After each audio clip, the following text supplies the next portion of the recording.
This conference will now be recorded.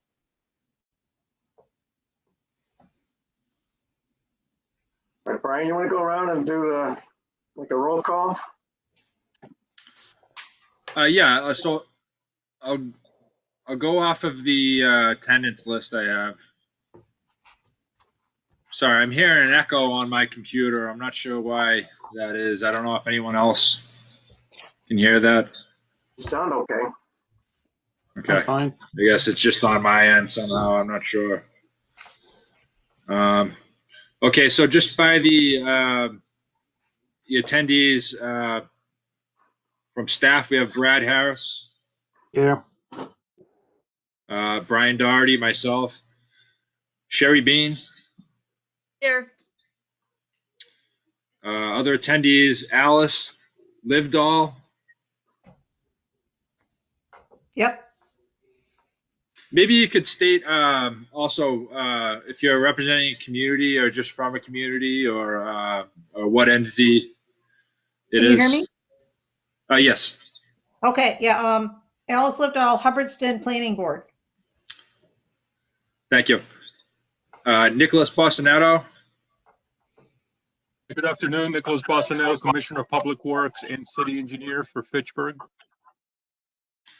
Brian Croto.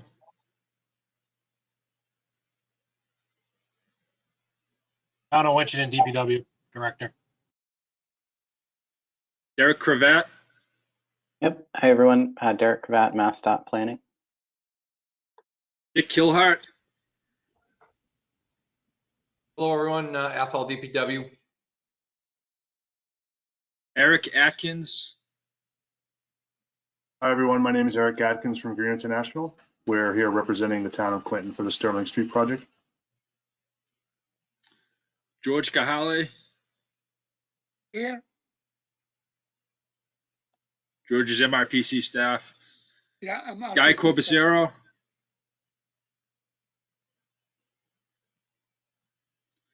Guy Corbacero, he is our chairman of MRPC. John Wyman. Westminster Planning Board, which I forgot how I was there from. Kristen Lamoureux. Vice President of Day Supports representing the Arc of Opportunity. Paul Maluski. Paul Maluski with Green International, also representing the town of Clinton for their Sterling. Paula Simmons. Hi, Paula Simmons, Mass DOT District 2. Richard Mackey. Dick Mackey representing Sterling's Board of Selectmen. Richard Loribator.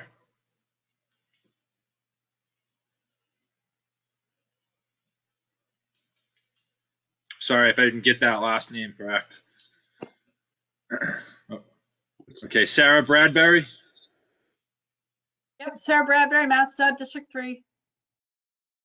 Tim Kilhart. Town of Harvard, DPW. Travis Condon. Travis Condon, Public Affairs Manager for the North Central Massachusetts Chamber of Commerce. And Veronica Kell. Veronica Kell, Townsend, Massachusetts Board of Selectmen. Okay, I think that's everyone. Great. I want to thank everybody for coming. It's a good turnout today, despite the great weather. We should be having us a picnic table behind the building there.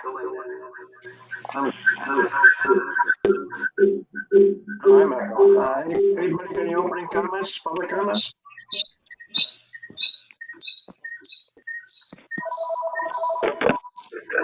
Okay. First item is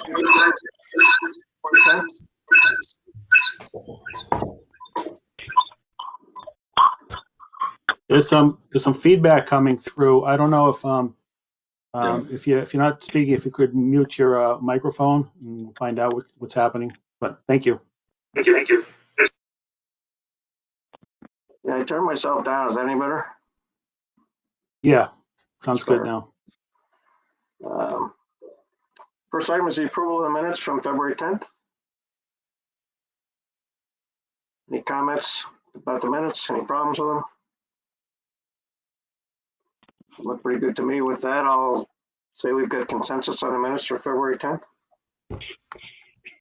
You okay with that? Good. Next up is the Montachusett FFY 2022 to 2026 transportation program.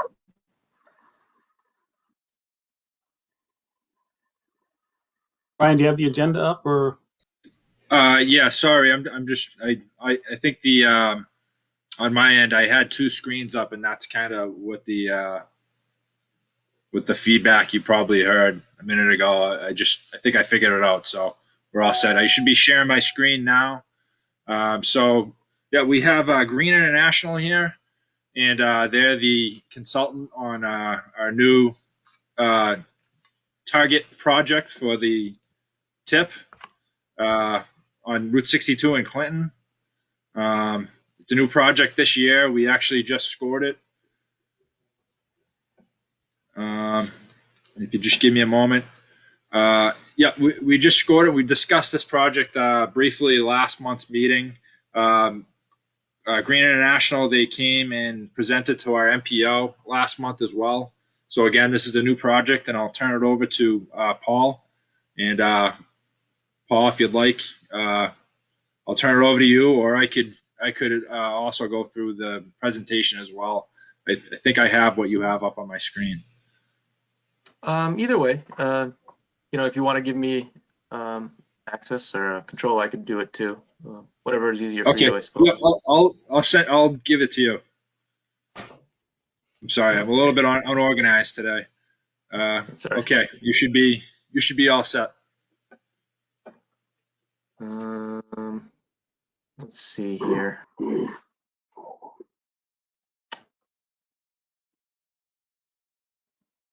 I'm just not. Okay, here we go.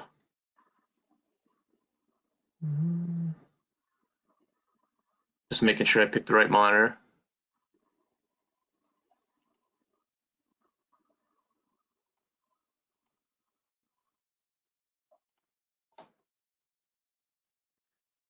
So does everyone see the presentation? Just want to make sure I'm sharing the correct screen. Yeah, it's a little small, so if you can make it bigger. I could zoom in, I suppose. Is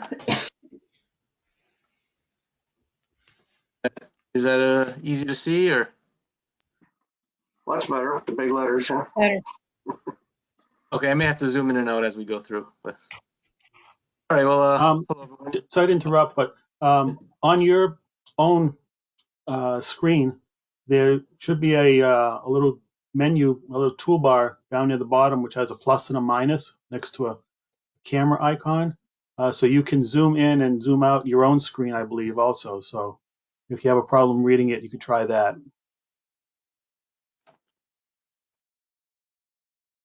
Great. All right, anytime if anyone wants me to zoom in, just let me know. Yeah, my buttons for that are on the right side, but works good. Okay. Yeah, thank you all for taking the time to listen in on this project. What we have to present here and giving us the opportunity to give you an overview of this much needed project for the town of Clinton. As mentioned, my name is Paul Malewski. I'm the project manager at Green International, overseeing this project. We're currently working with the town of Clinton to prepare the 25% design, which has been coming along. I don't believe Chris McGowan from the town is online. Chris, if you are on, feel free to chime in. Can anyone hear me? I am trying to get on, but I'm having problems. Oh, I can hear you, Chris. I'm on my phone, but I can't get on the video, so I'm trying. It still looks like it's trying to join, but I'm here anyway, so I'm on my phone. Okay, Chris, I can hear you perfectly. Do you want to say a couple words about the project and what it means to the town? Or? Yeah, sure.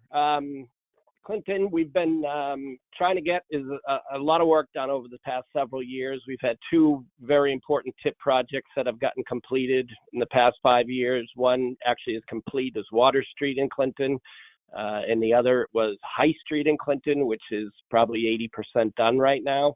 On top of that, we've done a couple of complete streets projects, and that improved quite a few sidewalks in town, in the downtown area. This project is Route 62, which is basically the connector into Clinton from the Leominster-Fitchburg area. There are literally 5 ways into Clinton, and all of them lead directly to our downtown. We're currently in the middle of a project to rehab our entire downtown. It's a $4.5 million project. $1.5 million is from a MassWorks grant, and the town came up with the other $3 million. So this project really ties all those projects together. It really is a big project that'll help connect the walkability and bikeability and really the access to our downtown, which we're really working hard to get to be, a destination where people want to be. So this project really is important to the town, and we're looking forward to moving forward with it. Great, thanks, Chris. So as Chris mentioned, this project is something that town is really excited about, as the corridor does provide a direct access to the downtown area. And when complete, it will allow a safe access for all users, pedestrians, vehicles, bicycles. It also provides access to some of the neighboring towns like Sterling and Lancaster, and also provides a route to the nearby UMass Memorial Hospital. It is a corridor that's in need of improvements to meet current safety and accessibility requirements, and it could also see some aesthetics improvements as well. This project involved the reconstruction of Sterling Street, intersection of Lawrence Street, and I'll pull up a map in a second, from Lawrence Street to just west of Main Street. We had provided in the past assistance to the town in preparing the project initiation form and project need form documents for this project at the end of 2019, and it was eventually accepted by MassDOT as a project and assigned a project number. So this slide shows a locus map of the project limits. Project covers approximately half a mile and begins here at the intersection of Lawrence Street and Willow Street, and extends for about a half a mile to just west of the intersection with Main Street. So just to talk about some of the existing conditions, this is a town maintained roadway. The town is town layout, town right of way. The limits will include the intersection with Lawrence Street and will terminate, as I mentioned, just west of Main Street for a length of half a mile. It's an urban principal arterial on the National Highway System, or NHS. It provides the most direct access to and from Main Street in the Clinton downtown area, as we mentioned. We've observed some pretty heavy deterioration due to heavy truck traffic, which you'll see in some of the upcoming photos that we'll share.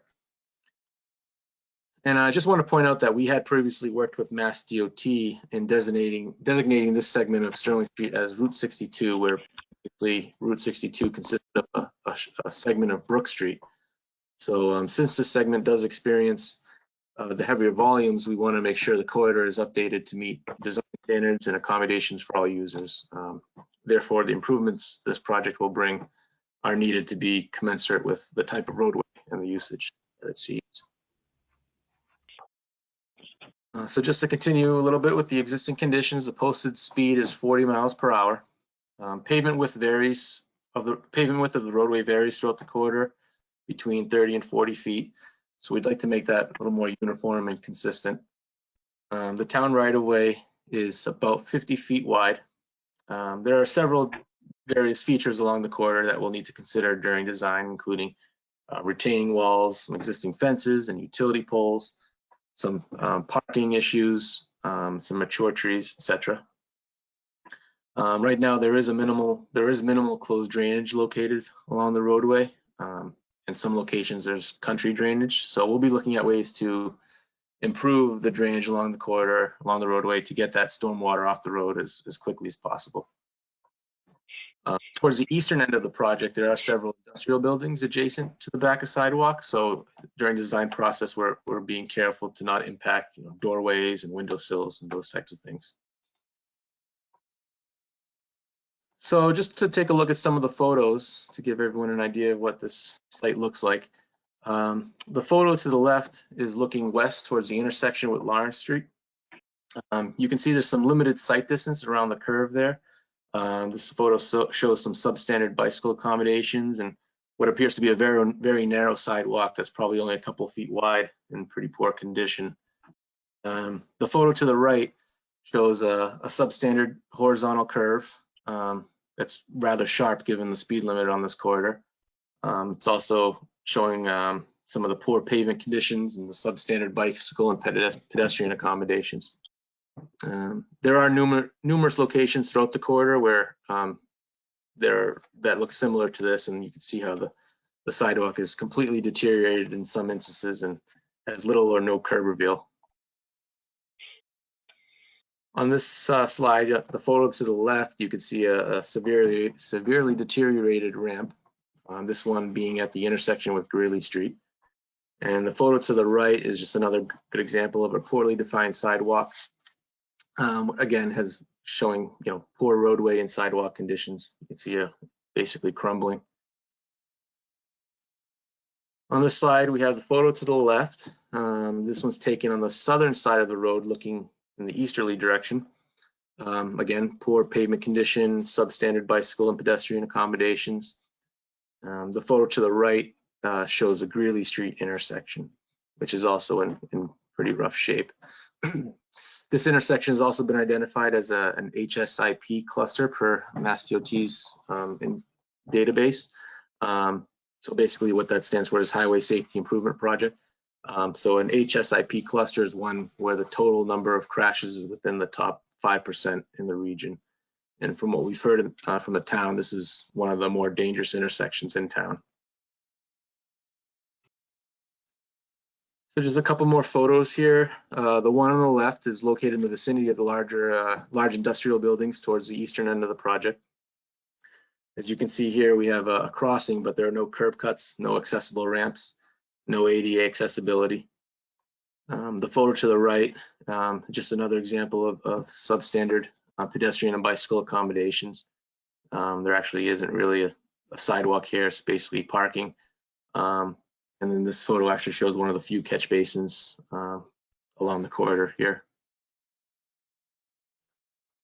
So just to go over some of the project objectives. Number one, we want to address the safety problems along the corridor.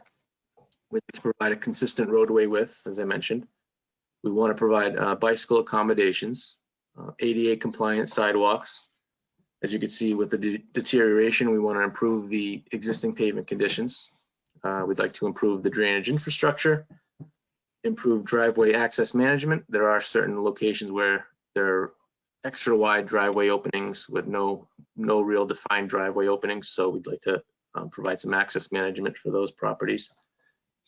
And basically just have a complete improvement to Route 62, make it more of a complete street.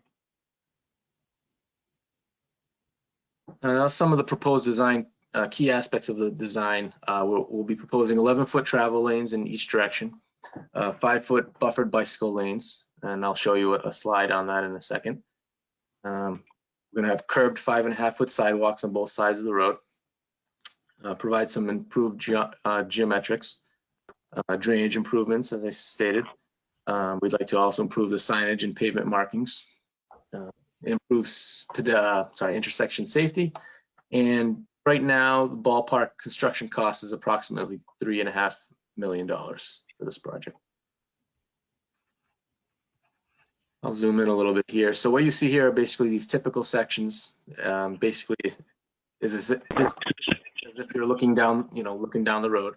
So on this top section here, you can see that we have two 11-foot travel lanes on both sides of the center line. We have our 5-foot bike lanes or shoulders on both sides of the road, and those are divided by or separated from the travel lanes by a 2-foot buffer per recent guidelines, design standards. The bottom section here is just very similar, except this one's taken at the eastern side of the project that I mentioned, where you have the buildings right at the back of sidewalk here. So we'll be reconstructing the sidewalks right up to the face of the buildings.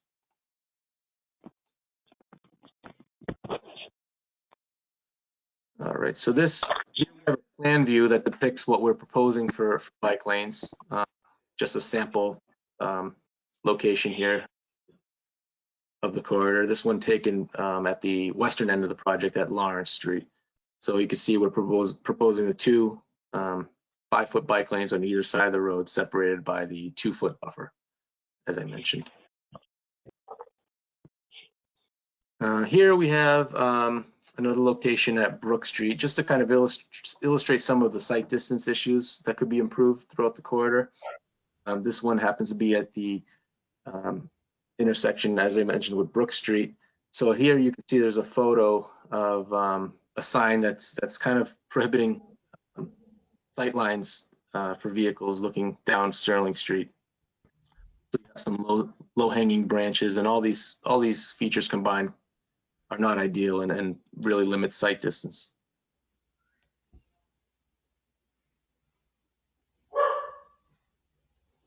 Here we have an example of a substandard horizontal curve that could be improved. This one just west of Maple Street. So what we did is we're proposing to flatten that curve a bit to be more in line with what the design speed of the road is. So this slide, we just kind of want to give you our thoughts on why this should be included on the tip. It is providing safety improvements to a major roadway, that being Route 62. There is significant town interest and commitment, as Chris had mentioned. We will be providing multimodal access when complete. And as you can see through some of the photos, there is a real lack of ADA compliant sidewalks and ramps. So we'll be making sure we are conforming to ADA requirements and providing those accessible ramps and sidewalks. We'd also like to improve the overall aesthetics and safety of the corridor and improve the regional connectivity. Go over the current design status. We made a pre-25% design submission to Mass DOT in December of 2020. We held a over-the-shoulder / comment resolution meeting with Mass DOT where we talked about some of their comments, and they had very few comments on what we had shown at the time. We're currently working to schedule a road safety audit. It hasn't been scheduled yet, but we're aiming for April of 2021. And I believe that's going to be held virtually due to COVID. And right now the plan is to submit our 25% design and right-of-way submission in April or May. That kind of depends on when the road safety audit can get scheduled and finalized. That pretty much sums it up. So thank you, everyone. If you have any questions, feel free to ask anything.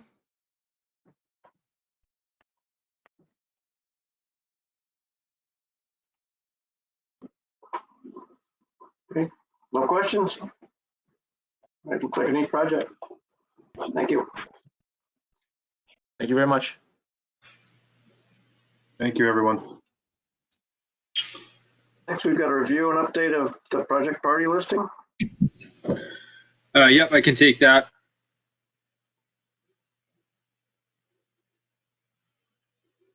So we're still on track to update our transportation improvement program for the years 22 through 2026. We hope to be able to endorse in May. I know we've discussed the timeline for the TIP in the last few meetings. So we're still on track. We're still going through the process. Mainly, we've been discussing projects programmed in what's called the target section. Basically, there's 3 sections of projects in the TIP, and the target section is prioritized by our group in the MPO. So those are really the projects that we mainly discuss within this group. However, there are 2 other sections of projects that are also listed in the TIP, and those are projects that are prioritized by the state and also transit projects. Recently, this week, we received a preliminary list of state prioritized projects, which will be included. It includes the same years, 2022 through 2026. These do not come out of our target figures. These are, again, prioritized by the state through statewide funds. There are a number of projects in our region. I won't go over every single one, but again, this is still a preliminary list. We plan on coming out with a final draft form of all these lists at the April meetings, but this is just for your review. A number of these projects have been listed in prior tips and have just been brought forward. Just as a example, Fitchburg Circle Street over North Nashua River, that project will be prioritized and funded by the state in 2022. There are a number of large-scale projects on Route 2 in this list. Another notable project is the Gardner Bike Path construction, North Central Pathway over 140, which is scheduled for 2026. Also, the Fitchburg-Leominster Twin Cities Rail Trail project, which is scheduled for 2024. So again, this is just for preliminary review, and I won't go into detail. Again, it's prioritized by the state, and we'll include this listing as well as a discussion at next month's JTC and MPO meetings. As for the target projects, again, these are the projects that we've been discussing mainly with the JTC and the MPO. You've seen this this TEC scoring list at the last few meetings. Basically, this is our world of projects. All these projects are either currently listed on the target section of the tip or they're eligible to be. You can see in the left column, it indicates if that particular project is listed on a tip year in the current tip, which would be the 2021 through 25 tip. Those that are left blank are in what's called the appendix. Basically, these are just projects that have not been assigned a year yet. Typically, these projects are in early stages of design, or we just simply couldn't fit them in yet. So all these projects are taken into consideration every year, and we've been updating this list over the last few months, and it includes updated cost figures and design statuses. You can see the community where the project is listed in, project description. I know at last month's meeting we went over our transportation evaluation criteria. We haven't included that that spreadsheet in this set of handouts, but each criteria score is documented in this master list. These are the columns with all the numbers in the middle, and a total transportation evaluation score is given on the third to right column, along with design status and updated project costs. So basically, we're done updating this list for this go around, and this is what we're going off of.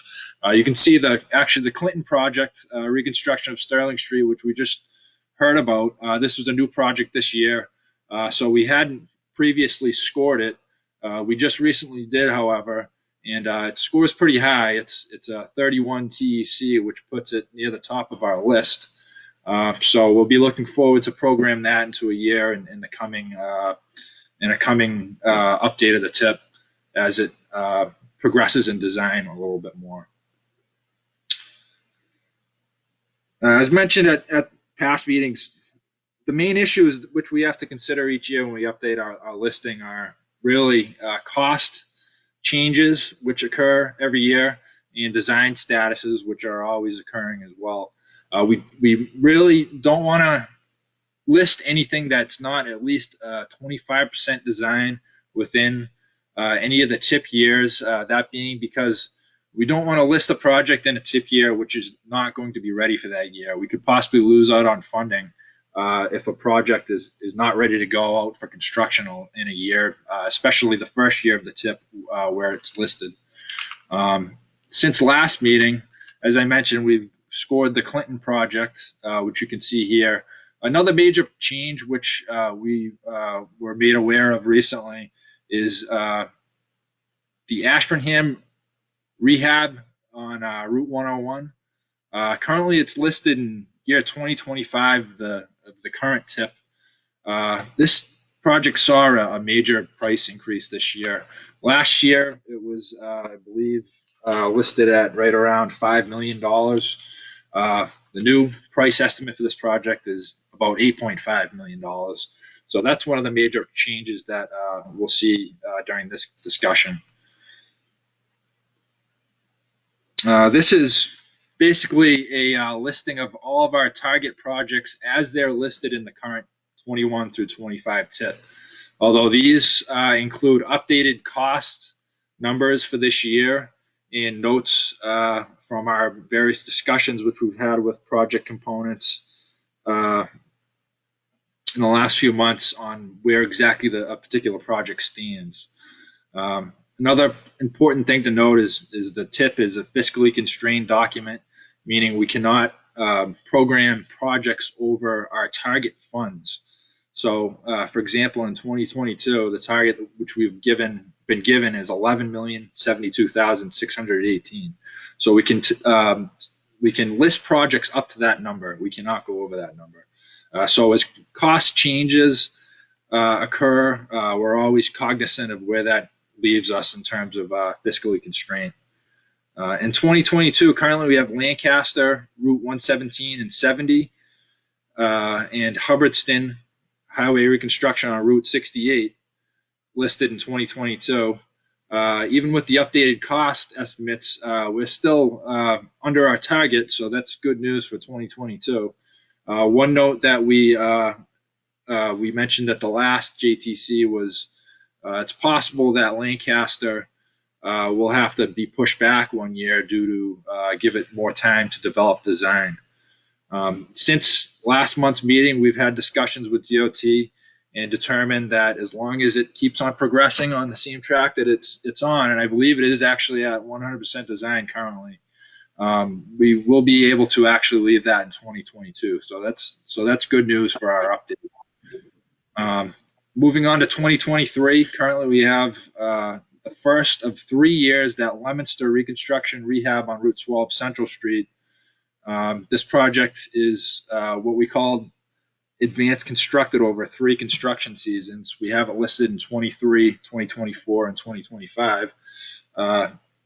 So this project, the first third of it is in 2023, along with Westminster Rehabilitation Box Widening on 140 and Templeton Roundabout construction at the intersection of Patriot Road, South Main Street, North Main Street, and Gardner Road.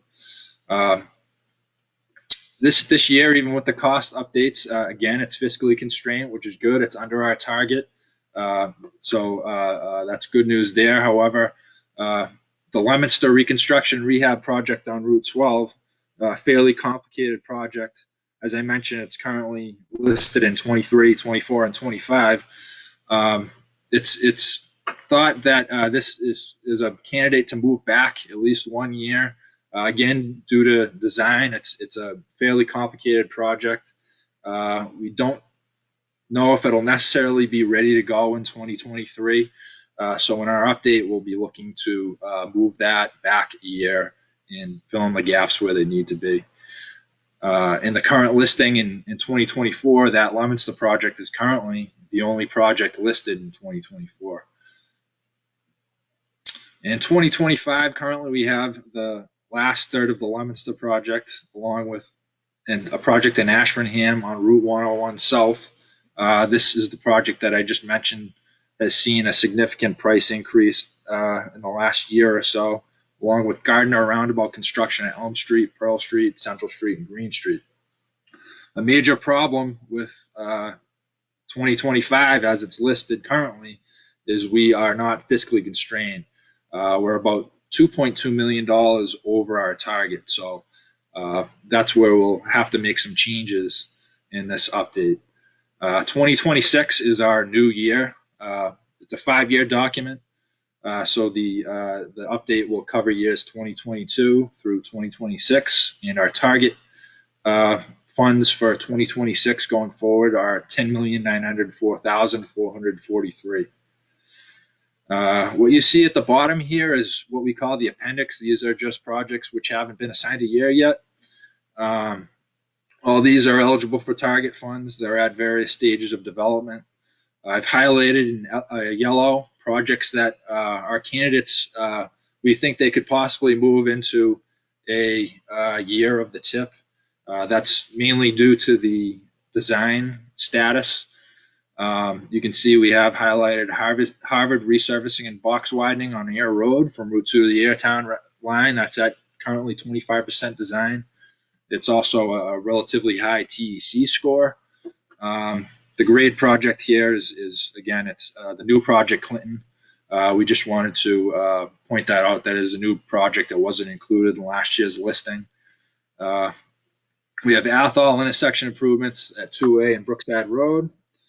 Another Athol project, intersection improvements at Crescent Street and Chestnut Hill Ave. We think this is a candidate that we could possibly move into a year of the tip, being at 25% design.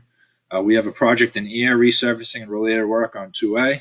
In Lancaster, interchange improvements at Route 2 and at Exit 34. Another in air road rehab on Route 2A, 111 Park Street and Main Street. In Ashby, reconstruction of 119 from Bernhardt Road to Route 31. Another project which we believe we can program into a year due to its design status is Templeton, reconstruction of Route 68 from King Philip Trail north to the Phillipston town line. This is at actually 75% design currently, and 100% is expected in September of 2021.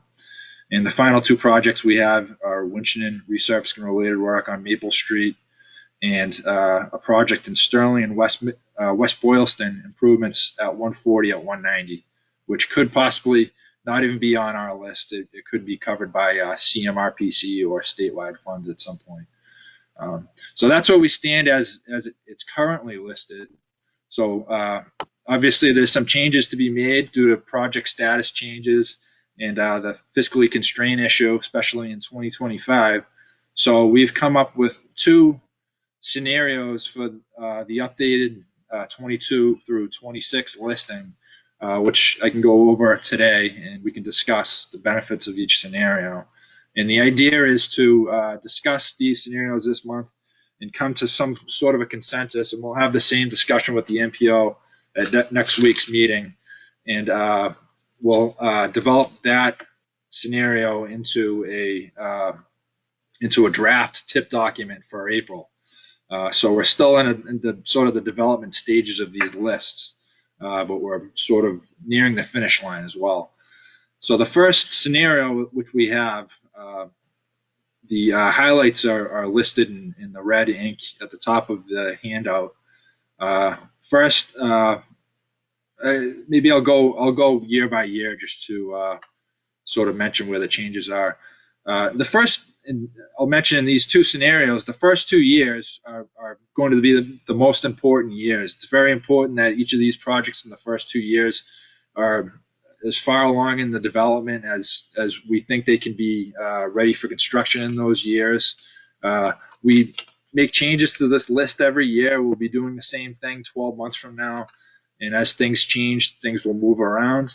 And these two scenarios which we have today, the first 2 years, 2022 and 2023, are actually the same and unchanged other than the Leominster project in each one. So in each of these scenarios, we have Lancaster, 117 and 70, and Hubbardston, highway reconstruction of 68 in 2022, and we are fiscally constrained in that year. These are the two projects which are currently listed in the tip, so it's good that there's no changes. And as mentioned before, we determined that this Lancaster Route 117 and 70 project is likely on track for 2022. In 2023, what we've actually done is moved Gardner Roundabout reconstruction at Elm Street up from where it's currently listed in 2025 into 2023. That's because we've had to move the Leominster Route 12 project back due to design status. We carry forward, again, Westminster rehab and box widening on 140 and the roundabout in Templeton, which are currently listed in this year as well, in the current tip. In 2024, we've moved Templeton reconstruction of Route 68 in from the appendix into the year 2024. Again, this project has progressed enough. We expect it to be ready at least by 2024. So we feel safe placing it here in this list. Along with that, we have the first year of Leominster reconstruction, Route 12 Central Street. This is the project that is currently, I should say, listed from 2023 to 25, and we've moved it back from 24 to 2026. And again, we're fiscally constrained in 2024. In 2025, we have the same projects as is currently listed, although the numbers are slightly tweaked. Leominster reconstruction at 12 and Ashburnham Road rehab at 101. We're fiscally constrained in 2025.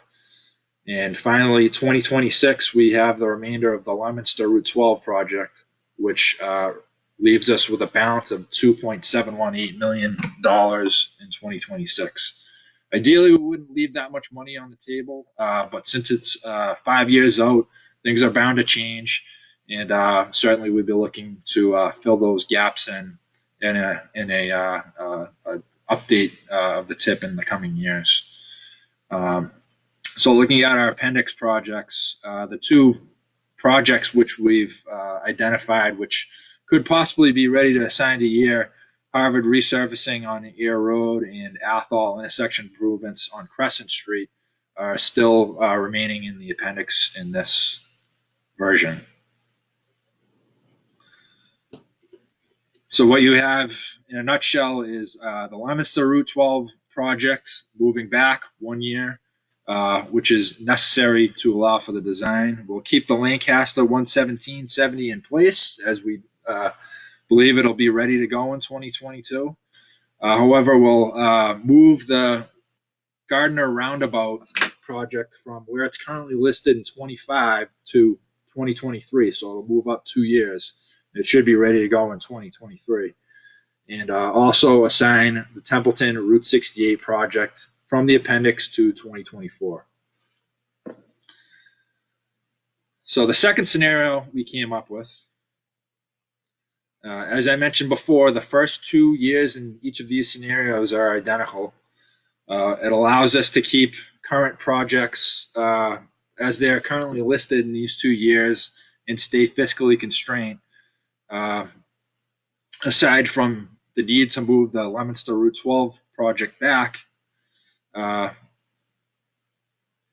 into 2024 to 26, that's the only difference that you'll see.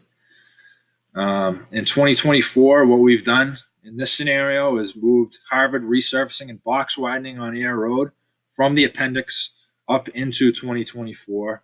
Again, we believe this project could be ready in time to go for construction in 2024. Currently, it's at 25% design.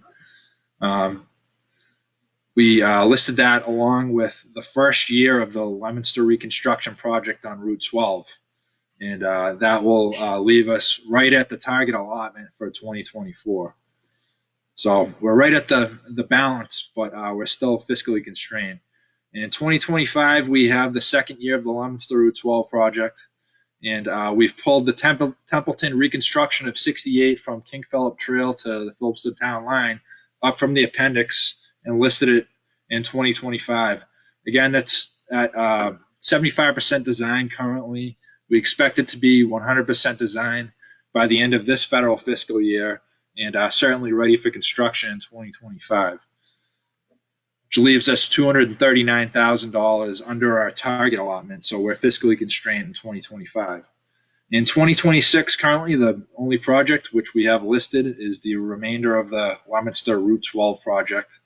Again, this leaves a large balance in 2026, which would look to fill in the holes in a TIP update in the next few years. In this scenario, that would be $1.163 million in 2026. And as for the appendix, a major difference from the current listing in this particular scenario is the Ashburnham Road Rehab Project on 101, which is currently listed in 2025. In this scenario, we've moved out into the appendix.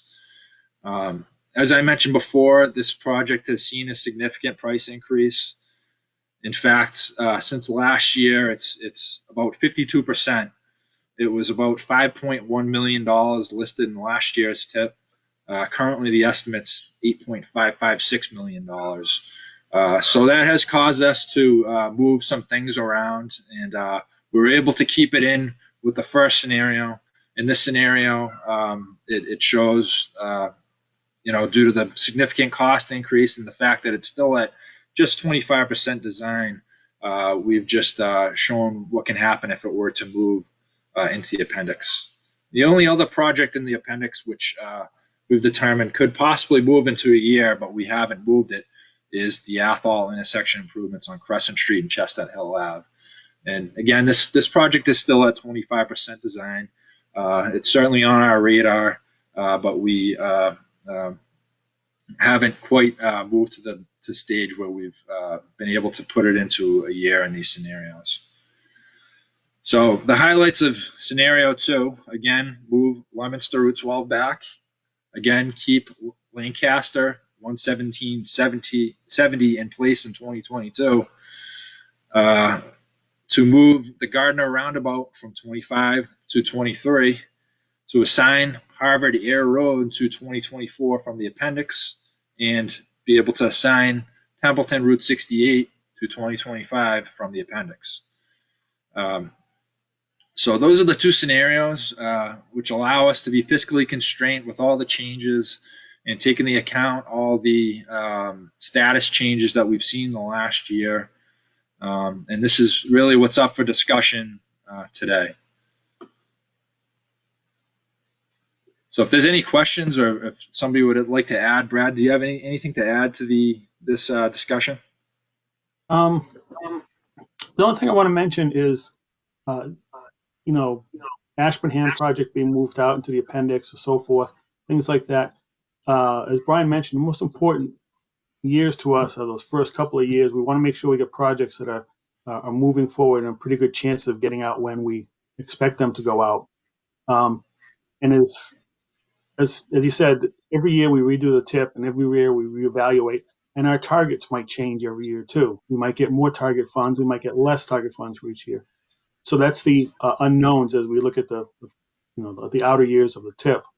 So if a project's been dropped out of 2025 and moved into the appendix, into the appendix, it's not cemented in place. I mean, this changes. This is a living document that we can change at any time during the fiscal year through the amendment process. So if something comes along and there's suddenly an influx of money, or a project suddenly has jumped ahead with its design, something can be worked out. So it's just because your project's not in a fiscal year right now doesn't mean you're doomed to stay in the appendix for as long. The most important thing from a community perspective is keep your designs moving forward. Keep meeting with your design consultants, talking with them, making sure they're talking with Mass DOT and moving the design forward from 25 to 50 to 75% design and so forth. That's really a major driving factor in helping us program the TIP. The only other thing I want to mention is, Brian, can you show people how to get copies of all the handouts? They are available online. We just want to, it's a little bit cumbersome to get there, but they are available on a cloud drive. Sure. Yep. Brian can show So if you quickly how to get them. you go to the MRPC website, just how you would access the meeting. If you go to the left, the upcoming meetings column, you can click on the meeting, in this case, the JTC, and scroll down, and there's a MRPC handouts for March 10th, 2021. So if you click on that, all the updates to the handouts are available. And you can access this after the meeting as well, certainly before the meeting, but in the weeks after. I don't believe it ever really goes away, does it, Brad? Yeah, if you go back to the front page, to the home page, if you see under under the calendar, it says all upcoming events. If you click on that, right at the bottom of the blue, click on that. That's going to bring up a calendar, and you can go back to previous months. So like, Brian, if you go back to 1 month to April, to February, hit the previous button, and then you can just click on the meeting here, the calendar. It'll bring up this meeting page, and again, there'll be that link for the handouts right down the bottom. They'll still be active. It's just a little bit more, an extra step to get to within the current meetings. But all these handouts are available for download and review, including the presentation that was done by the consultant. But other than that, what we're looking for from the JTC is there a preferred scenario here, one or two, that we could recommend to the MPO that they look at, and they maybe give us the go-ahead for putting together a draft document. So we just want to get your feedback on scenarios 1 and 2 and what you think and what might be preferred from the group.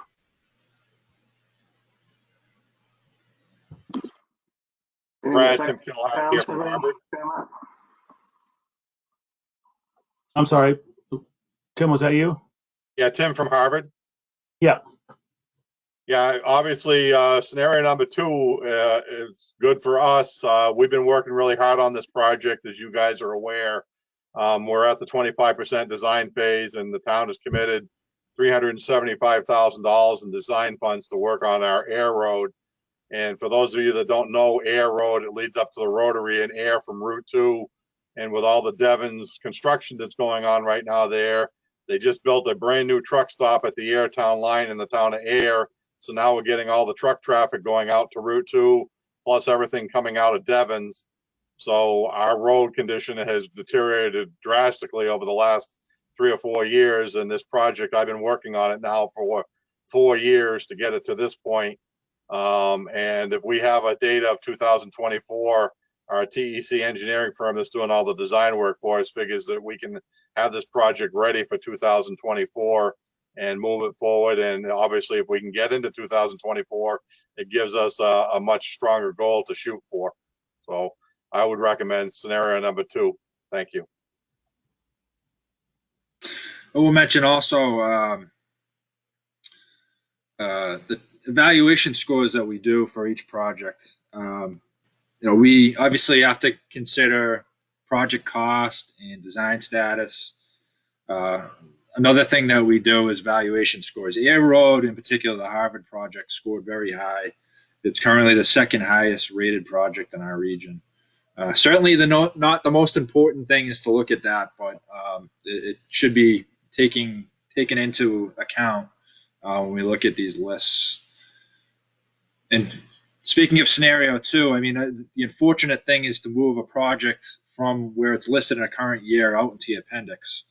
And certainly this will be a candidate if scenario 2 does carry forward. We'll be looking at moving Ashburnham in a coming tip year into a year. But in this case, the project price increase of over 52% was really tough. It would have been tough to be fiscally constrained, and we managed to do that in scenario 1 and keep it in 2024. But again, the price increase really forced us to change a lot of things around. Plus, we're leaving a lot of money on the table in 2026 with the leaving a balance of $2.7 million. Other things that I want to point out that community, if they're not happy with their TEC score, they think it should be scored higher than them. We're always willing to review and discuss with you about your projects.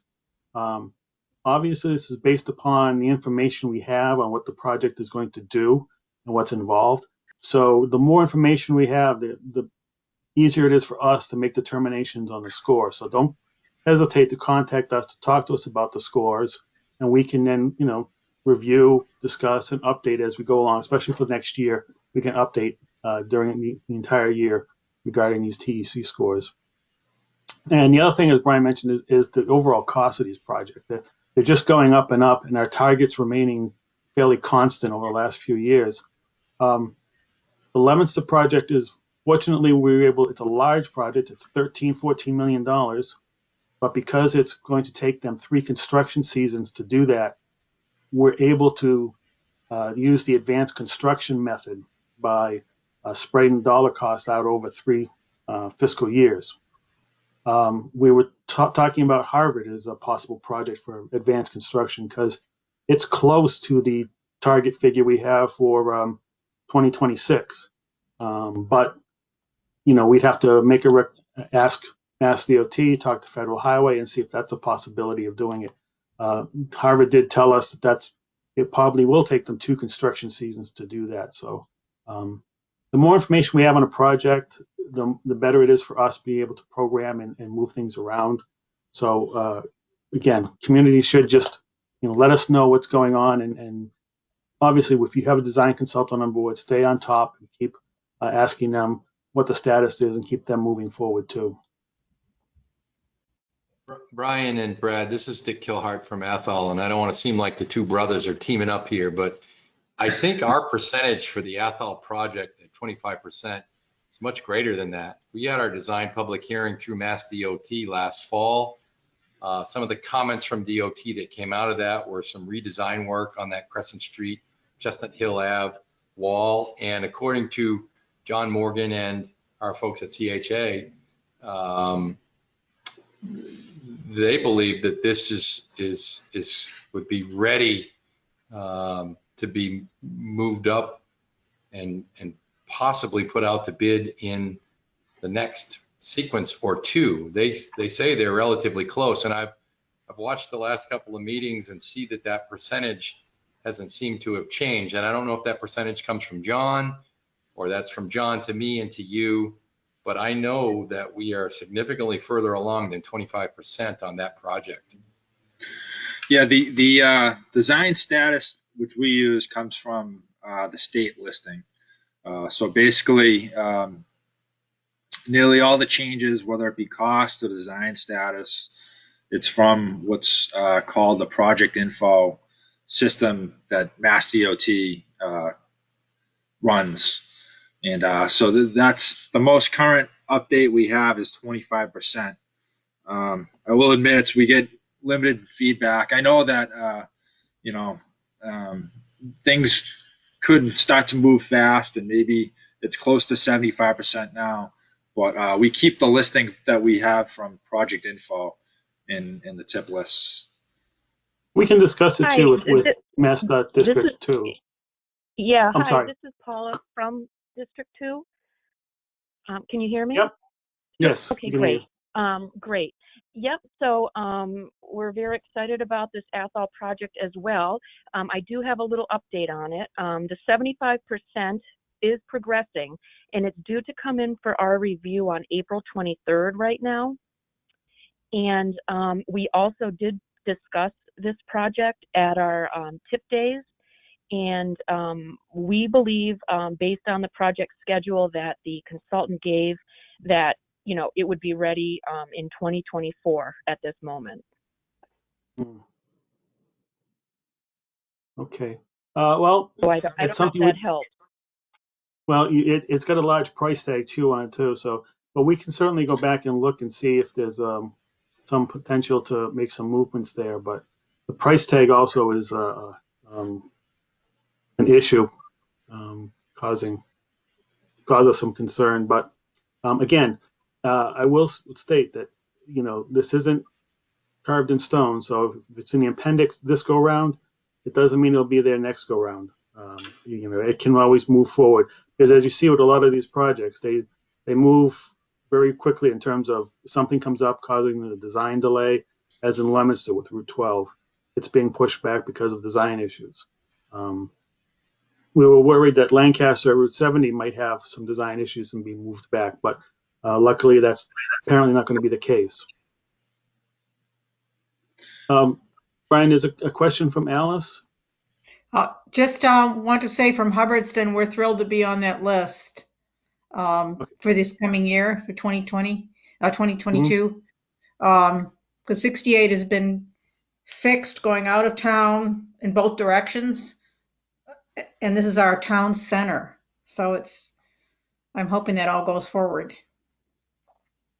Any questions I need to relate to anybody regarding that? No, I think it's in a good position right now in both of these scenarios. So it's one of the projects we're looking to get out the door for next fertile fiscal year. So I think it's in a good position at this point. Thanks. We're thrilled. Just keep on your consultant. Make sure nothing happens in the interim. Brad, can I ask another question? Recently, Dick Kilhart again from Athol. There recently was a posting with regards to a large amount of dollars for municipally owned, state numbered roadways or streets. And is that something that's going to be funneled do we know through Chapter 90, through TIP programs, how is that funding supposed to become available to those of us that have state numbered routes that are actually municipally owned through, like, for instance, the center of town? I would have to check on that and see if we can find out some information on the program. If it's federal dollars, it certainly needs to appear usually needs to appear in the TIP in some manner, whether it's on the statewide side or a target project. If it's on a statewide side, we talk with the state, figure out the appropriate listing for it, and go with that. It won't have to compete with our other target projects per se. But I'd have to get some more information on that and see if we can find out what the actual need is and how it's going to be spent. I can get some information, and if I hear before the next meeting, I'll send it out to everybody. Hey, Brad, it's Brian from the town of Winchendon. Yep. You guys have Maple Street on in the appendix, which that section of road is a state-owned road, and from what the state's telling us, that's going to get done sooner than later with extra money from them. So is it possible that they do it and not do it through your program, or how does this all work? I'm still a little new with this. What project was that? Yep. I'm sorry. Go ahead, Brian. That is possible. That happens from time to time. Sometimes we'll carry a project on our target listing here, and the state will be able to pick it up one way or the other. So if that's the case for Maple Street, it is a state numbered route and state owned road. It may be truthful, but we still carry it on this list until it is funded in one way or the other. Okay. I was just curious because I didn't know, because they're telling us they want to move on it within the next couple of years and trade with us for another road. So they were going to pave it before they did that.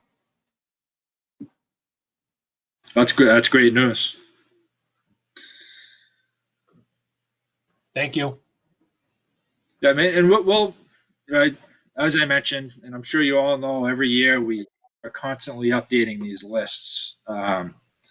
We identified these few projects in the appendix to move up for next year. And for example, the Athol project at Crescent Street, when we see that progress up into 75% and then things start happening, certainly that will push the need forward a little bit more to find room for it. There's a number of different ways we could make this listing, but we try really to obviously we have to be fiscally constrained. We can't fund everything that's ready just because it's ready. But we certainly try to progress projects into a year when we can. So is there a preferred scenario from the JTC that we can present to the MPO? Keeping in mind that the MPO will have the final decision on the scenario put in the draft, and things can also change once the draft is put up for public comment. So, but we're just looking for a recommendation from the JTC on whether scenario 1 or scenario 2 should be presented to the MPO as the preferred alternative at this time.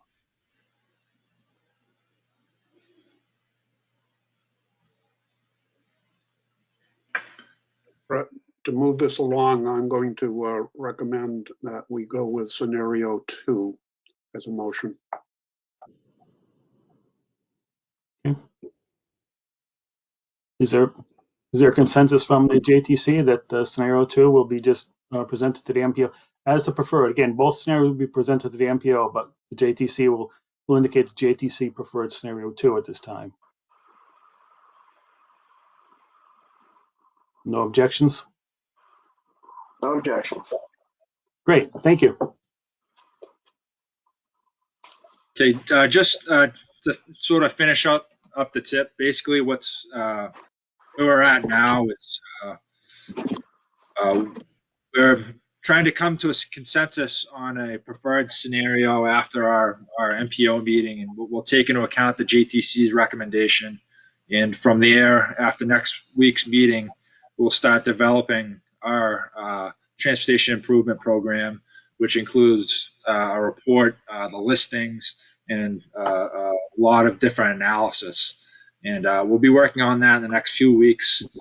And if there's any major changes, certainly we'll account for that as well. But in the April JTC and MPO meetings, we'll be reviewing our draft tip document. And at the MPO in April, we'll hopefully release that for a public comment period. So that's where we're at right now. We're reviewing our listings, and we'll button it up next week at the MPO, and certainly discuss the JTC's preferred scenario, and we'll go from there.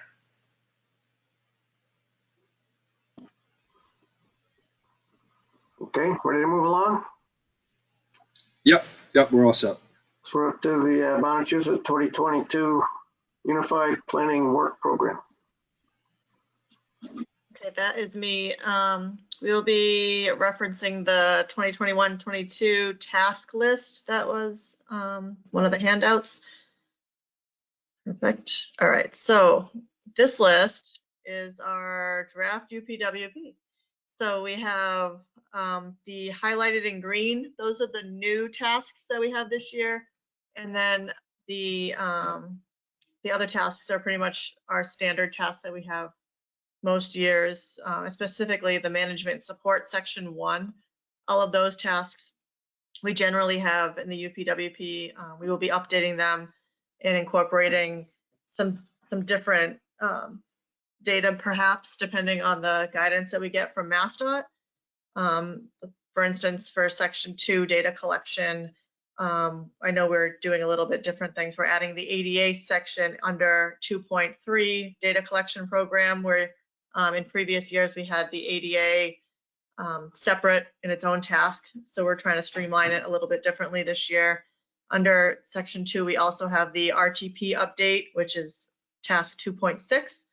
In this update, we're just gearing up for the 2024 RTP. We won't be doing anything significant in the sense of like writing a document or presenting any drafts this year, but we will be trying to start gathering, data and doing some public outreach and getting that momentum going for the 2024 update, which significantly happens in 2023 to be done in 2024. Under section 3, transportation planning studies, we have a couple of new tasks. We have 1.1, which is mobility and access planning, which we're going to incorporate the bike and ped planning. This task is generally taking all the mobility type tasks that we've done in a couple of previous years back, such as walkability, our travel for tourism, our trail inventories, our bike and ped plans, and we're going to try to identify some gaps in the networks and infrastructure. We'll take all these plans and try to morph it into some potential projects moving forward. And task 2.2, corridor profiles. So Ashburnham and Shirley both requested corridor profiles, Ashburnham on Route 12 and Shirley on Lancaster Street. So we'll be conducting corridor profiles there. 3.4, community trail planning. We had the town of Sterling and Winchendon request some trail planning assistance. We will focus on those two communities, but this will also help with our trail coalition planning. And we've been working with the communities of Air, Harvard, and Devens with some bike planning as of recent. So this will help further our planning efforts there.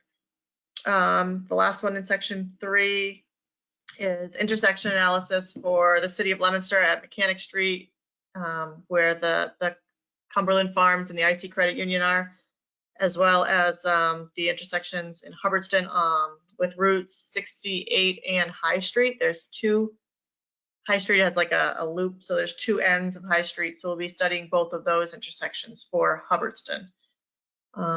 And then for the transit element for those tasks will be the same as we've had from this year. There'll just be an update for those. You can see that our planning funding has changed also. I mean, you probably wouldn't remember from last year, but it has gone down a little bit. So our new planning funds is $667,260. And we try to split So transit got $10,000. That's just a broad number, but the rest of the funds we tried to split evenly as best we can. So we tried to do a third for tasks in the first section, a third in the second, and third in the third. So you can kind of see that this is our draft budget for these, but that could change. And by next month for the JTC meeting, we will have a draft document with all the final numbers. But for right now, that's the dollar figures for each area that we are looking to have. I think. And Sherry, Yeah. Sherry, can you talk about the local request we got we discussed last month and what we've done with them with the new UPWP? The local requests. You mean, well, that's pretty much a lot of those, the green highlighted ones are based off of the requests that we got from communities. If your community did request a task, you should have received a letter indicating that, we will incorporate your requested project into a task, or might be changed significantly a little bit, such as the mobility and access planning. That was a couple of different requests kind of merged together to try to make a more broad region-wide task. I'm not sure if that answered your question, Brad, but I'm not sure. Yeah, basically the communities that sent us a request, we've tried to incorporate them, all those requests into one of these tasks in UPWP. And we thought with like the corridor planning and the community trail planning, instead of having individual, like Winchendon trail planning and then Sterling trail planning, two small tasks, we combine them into one task and, and combine the work effort into one, just more on a budget type of easier for us budget wise. But I think it also gives us a little more flexibility in case one project requires a little bit more groundwork than another one. And so that's the case with like the corridor profiles that Ashburnham was looking for and Shirley were looking for. We decided we'll make one task that will cover both of those projects and address them that way. So I think we were able to cover just about everybody with with their task requests. I know Townsend had a request for extending the walkability study that they're getting this year. We're looking at possibly trying to get the majority of it implemented, hopefully maybe this year. But we think basically for Townsend, what we're thinking is that we can accommodate that extended walkability study area. It just may cause us to delay our final report a month or two into the next program year. And we would cover that work under our mobility and access planning task. So I think we're able to accommodate our communities with this new work program and the requests they had.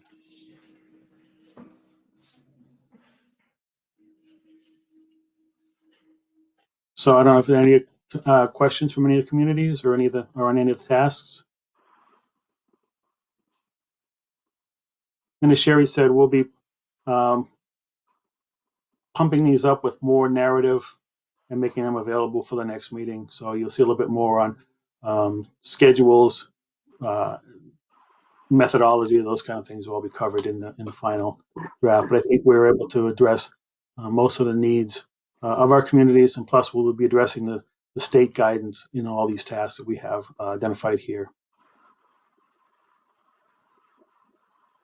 Okay, sounds good. No questions or remarks. Next is the contract status report. FTA, is that George? Yep. Yes, I don't have too much. The air project is still on hold and under redesign of the last phase. The last phase is the restroom at the Depot Square. We had some issue in the first design, and now we are working with a new engineer. Hopefully, the design will be completed by June, and the project construction will be completed by the end of this year. This is for air, and surely we're still working with MBTA to see how we can improve the parking at Shirley Station. And for new service, I don't know, you know by now, MART implemented a new bus route called Worcester commuter bus shuttle. Start in Fitchburg, Leominster, via Clinton, and then to Worcester. That bus route start 2 weeks ago, and we had just a few riders. We need help from you to advertise in your communities. This service is available, and this service is beside the Worcester shuttle, the one goes to the hospital. This one, we have one in the morning, one loop in the morning, and 2 loop in the evening. And the commuter shuttle stops in downtown Clinton and the hospital, and in Worcester they stop at Porter and Chester Institute. In West Boylston area, that section of Worcester. Other than that, I don't have any question on this. Thanks, George. No question. Okay, thank you. For MassDOT 3C, I have 3 quick items and something for discussion. First is a copy of some handouts we had. It's a copy of a news article from the Greenfield Recorder. It's stating that the Mohawk Trail from Athol westward through Franklin County and into Berkshire County, ending in Williamstown, has been named a National Scenic Byway by the U.S. Department of Transportation. The Mohawk Trail was one of 15 new All-American roads and 34 new National Scenic Byways. An application was submitted by the Franklin Regional Council of Government in cooperation with the Berkshire Regional Planning Commission and the MRPC. So that's a new designation for the trail, and it opens up some, I guess, different funding options for that section Route 2. The second handout is a notice of a MassDOT design public hearing on project 609314 in Ashby. That's the proposed intersection improvements at Greenville Road and Turnpike Road. It's a pre-recorded hearing, and it'll be made available on April 12th. We have posted on our website a job announcement for 2 traffic interns. If you know of any college or even older senior high school student looking for a spring summer position, let them know about what we're looking for, and if you can direct them to our website, they can get the information on job description and how to apply. The last item I have is I was asked by Matt Ledger, who's a planner here at the MRPC in the Planning and Development Department, and they're working on a community health assessment project for Haywood Hospital. And as part of that, they're doing focus groups on different topics.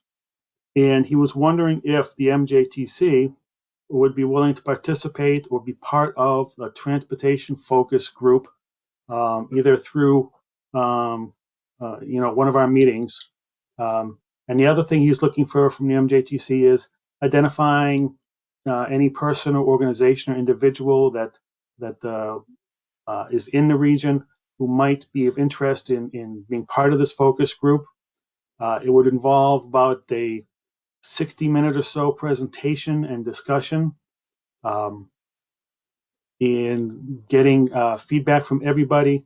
They're looking for, again, individuals and groups in the service area, such as CHNA, which is the Community Health Network, Area 9, CHNA 9 for our region, the Franklin Regional Transit Authority, and so on will be attending to try and get their opinions and feedback regarding all these transportation issues and access to the health network. So there's two questions for the JTC.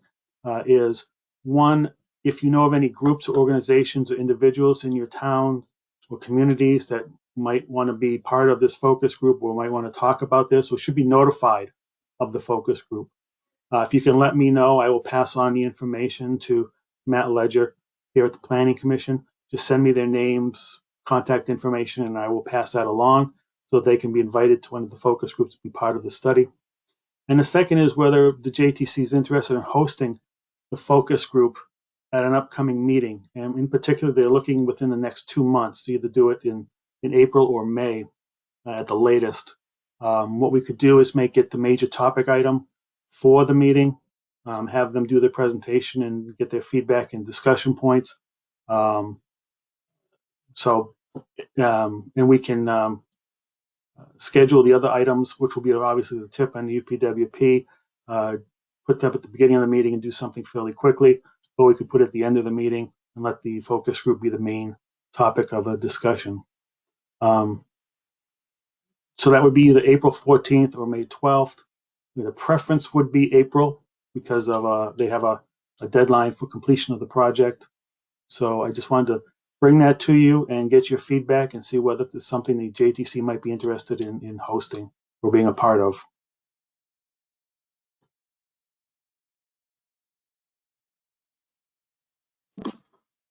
It's for Haywood Hospital and that region, or seems Yes, kind of Haywood Hospital. for all MJTC. I don't have the exact study area map, but it involves most of north central Massachusetts, most of north central Mass of our region, and the Haywood Hospital service area. I don't know, Sherry, if you remember what the service area is exactly. Sherry was involved before in the prior health network assessment project, but it would be for those major communities. We could adjust the meeting accordingly, depending upon how we want to approach it.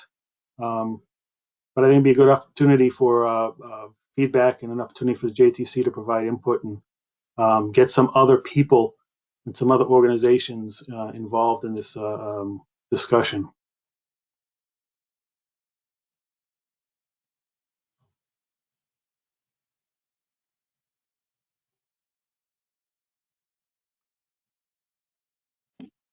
I want to speak for the whole group. As a matter of fact, believe it or not, I'm going to be traveling in April. Thank God. So I think you might do a more, specific outreach to the towns in their study area and not involve the whole JTC in a likely meeting like that. Not how that fits in with probably more discussions on the tip and the different scenarios next time.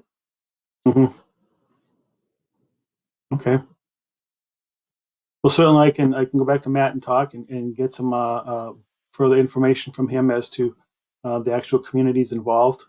And again, maybe if we could again discuss it at the next meeting too, and maybe hold it in May if possible. But I'll talk to Matt that it appears to be preferential that they tailor the focus group to more of the communities involved in the Haywood Hospital catchment area. If anybody's really chopping at the bit to jump in there, it didn't sound like it. Hey, Brad. Yeah. Are you looking for the town to participate or businesses within the town? They're looking for organizations, individuals, both, and the town people, town departments too, if they want to be involved in the focus group. I don't have an issue as the director of public works if they want. Then I can I can send an email out to some organizations within Winchendon. Okay, that would be good. And if you let me know who they are, I'll also forward them to Matt here in our office. So Yep, that I he can has- send you an email when I forward it to them. Okay, great. Brad, I know the Chamber of Commerce has actually been in touch with someone else who Matt's working with. I think we're going to be part of one of their focus groups already. Okay. Okay, good. All right. All right, I'll get back to Matt, talk to him, and then I'll report back to the JTC. But again, if you do have any idea on organizations or individuals, please feel free to forward them to me, and I'll make sure Matt gets them so they can be involved in one of the focus groups. And that's all I have on the DOT side. Okay. Any administrative matters? Just the next meeting will be April 14th at 2:30 p.m. Okay. Any parting comments from anybody? Chomping at the bit to get outside? Good. Okay. Well, thanks everybody for participating. Thanks, Brian. You put a lot of information out there. This goes along. Complicated. Thank you very much. Sherry, same thing. Thanks, everybody. Thank you.